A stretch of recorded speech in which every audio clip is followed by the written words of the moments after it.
TV, l'info en continu. Bonjour à toutes et à tous, bienvenue sur Grand Lille TV. On commence ce nouveau flash d'information avec le froid que vous avez sûrement constaté ce matin avec les premières gelées. L'hiver arrive et avec lui le chauffage dans les maisons. Alors le feu de cheminée, s'il se fait de plus en plus rare, il existe aujourd'hui de très nombreuses alternatives comme les poêles à bois, les granulés ou encore les cheminées à éthanol. Et il existe aussi désormais un petit nouveau, des poêles à gaz naturel, des systèmes relativement récents mais qui ne sont pas donnés entre 1000 et 5000 euros, mais des équipements qui permettent de réduire drastiquement les factures de chauffage. Alors nous sommes donc rentrés dans la période la plus importante pour ces vendeurs, à l'image de DZ Technics, situé à Fâche-Tuménil. Céline Huret a rencontré le gérant d'une de ces sociétés. Je vous propose tout de suite de l'écouter. Pour les poêles à granules, on peut partir d'une machine de petite puissance à partir de 1700 euros, et pour aller un peu plus puissant et plus développé, plus abouti en termes de finition, on peut aller sur des pièces qui coûtent 4000 à 5000 euros. Ce qu'il faut tabler sur une économie de 50% par rapport au gaz, à peu près, en fonction de l'isolation des maisons. Et le bois également. Le bois, on rejoint à peu près la même consommation, enfin la même économie qu'avec le granulé. Le crédit d'impôt, c'est un peu particulier cette année, avec le changement de gouvernement. Voilà, on sait que le crédit d'impôt de 30% du prix TTC de la machine est reconduit jusqu'au 31 décembre 2017. Mais par contre, en 2018, il sera reconduit, mais on ne sait pas toujours à quel taux. Avec l'hiver donc et le mois de novembre, on retrouve le froid, mais aussi le changement d'heure. Les journées sont plus courtes et le soir tombe plus vite. Et pour les cyclistes, c'est une période plus dangereuse. C'est pourquoi depuis aujourd'hui, l'association Droit au vélo lance sa 3e campagne de sensibilisation à l'éclairage des cyclistes un peu partout dans la région. Campagne qui va se dérouler pendant un mois. Alors l'une de ces étapes, c'était la gare d'Armentières. Au programme, rencontre avec la population pour échanger sur ce chiffre. Si 10% des trajets à vélo se font la nuit, c'est dans l'obscurité qu'un 5e des accidents de vélo se produisent. Alors en plus de cette information, des kits de lumière et des brassards réfléchissants sont distribués gratuitement. L'association met aussi en vente des gilets, des protège-sacs et d'autres accessoires utiles aux cyclistes. À noter que la DAV en profite aussi pour marquer les vélos et les protéger contre le vol. Xavier Silly. Pour eux, pour certaines personnes, en fait, ça peut être optionnel ou ça peut être assez gadget. Et au final, c'est aussi important que si on avait une voiture, c'est quand on est en voiture, c'est obligatoire d'avoir de l'éclairage. Donc c'est la même chose pour les cyclistes. Et c'est pour ça qu'on les incite fortement et on leur explique que c'est vraiment vital d'avoir un bon éclairage pour éviter les blessures, voire les accidents mortels. D'une part, on les sensibilise en leur expliquant comment bien s'équiper.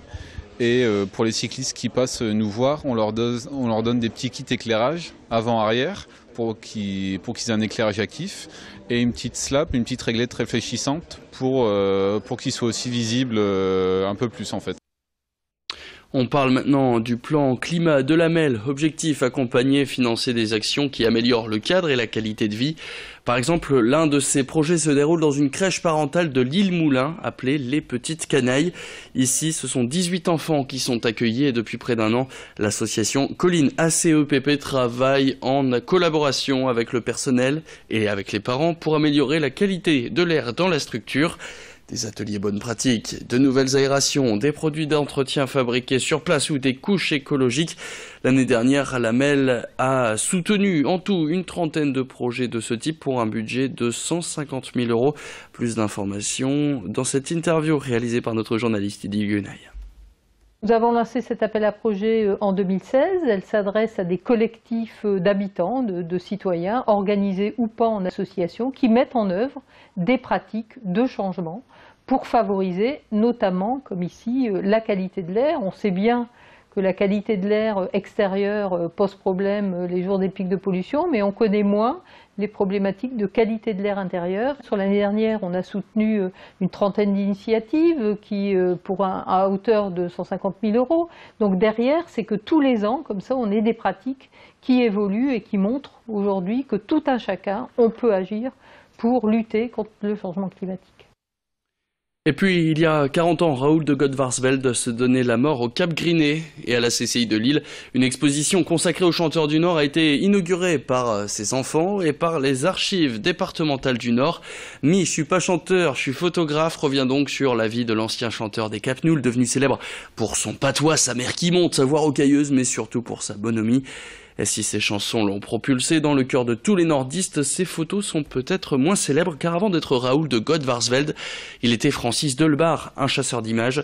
Dans cette exposition, vous retrouvez donc des vidéos d'archives, des photos, des lettres et des enregistrements, bref, des milliers de documents confiés récemment par la famille aux archives du Nord. Xavier Silly était présent lors de cette inauguration. Il y a rencontré Arnaud Delbar, le fils de Raoul de Godvarsveld. Il revient justement sur cette exposition. Grâce au travail des archives départementales, ils ont retrouvé des choses qui font mieux comprendre le personnage et qui font mieux comprendre ce pourquoi il est devenu cette légende. Outre le fait qu'il soit parti très tôt et très jeune et qu'il ait souhaité partir, et puis que le personnage était truculent et comment dire, il incarnait bien notre région. Mais on comprend en voyant, et je vous invite à venir vraiment voir cette exposition qui est incroyable, on comprend en voyant tous les petits objets du quotidien, toutes les choses privées, les contrats, etc. On comprend ce pourquoi Raoul avait autant un caractère extraordinaire. Voilà. Et l'exposition est à voir jusqu'au 26 novembre à la CCI de Lille. On poursuit avec cette information en bref et les suites de cette macabre découverte ce week-end. Le corps d'un nourrisson avait été retrouvé par un passant dans la rue dans la nuit de samedi à dimanche à côté de Dunkerque. La mère du bébé, une étudiante, a depuis été placée en détention provisoire et mise en examen pour infanticide. Elle a avoué avoir jeté son bébé par la fenêtre. Dans un premier temps, elle avait déclaré un déni de grossesse, mais les enquêteurs ont pu prouver qu'elle savait être enceinte. Enquêteurs qui ont aussi retrouvé le père en région parisienne, contrairement à d'autres déclarations qu'avait fait la mère. Le nourrisson, lui, serait mort après sa chute alors qu'il était viable.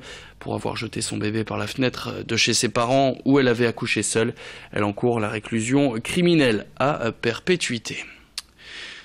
Attention à ce nouvel épisode de pollution qu'on retrouvera ce mercredi sur la métropole lilloise, mais aussi dans le bassin minier et dans le Valenciennois. Comme d'habitude, les préconisations sont de vigueur. Évitez les efforts physiques si vous êtes enceinte ou fragile. N'hésitez pas à privilégier le covoiturage et les transports en commun. C'est la fin de cette édition. Merci à toutes et à tous de l'avoir suivi. Tout de suite, vous avez rendez-vous avec vos prévisions météo. Et l'information continue. Je vous donne rendez-vous pour un nouveau flash tout à l'heure dans le prochain quart d'heure.